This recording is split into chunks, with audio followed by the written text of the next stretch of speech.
Deuteronomy 19 talks again about cities of refuge, an idea we saw in Numbers 35. But unlike in Numbers, this chapter is special because it includes the famous Jewish law of revenge. In verse 21, this law demands life for life, eye for eye, tooth for tooth, hand for hand, foot for foot. Jewish scholars say the law of revenge is not about encouraging violence, but about limiting revenge. That's because the law says only one life for a life.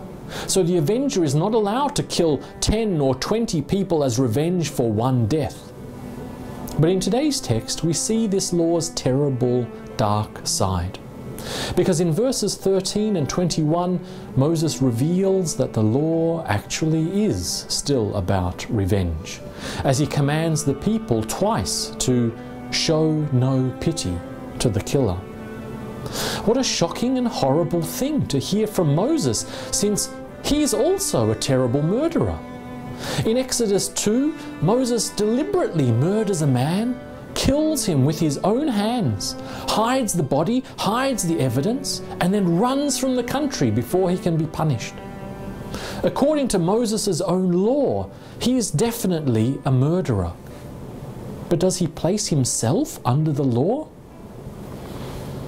We're so used to this in Taiwan, used to seeing our leaders demand harsh punishments for others, demanding no mercy, no pity, but then wanting mercy and grace when they get caught doing the same crimes.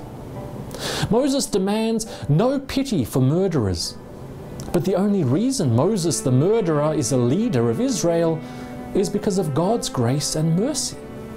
God knew that even though Moses is a murderer, this doesn't mean he has no value as a human being. Instead, God chose this murderer to become a great hero of the Jews and to serve God. On the one hand, this is good news for us, because no matter how badly we sin, we know God still loves us as His precious children.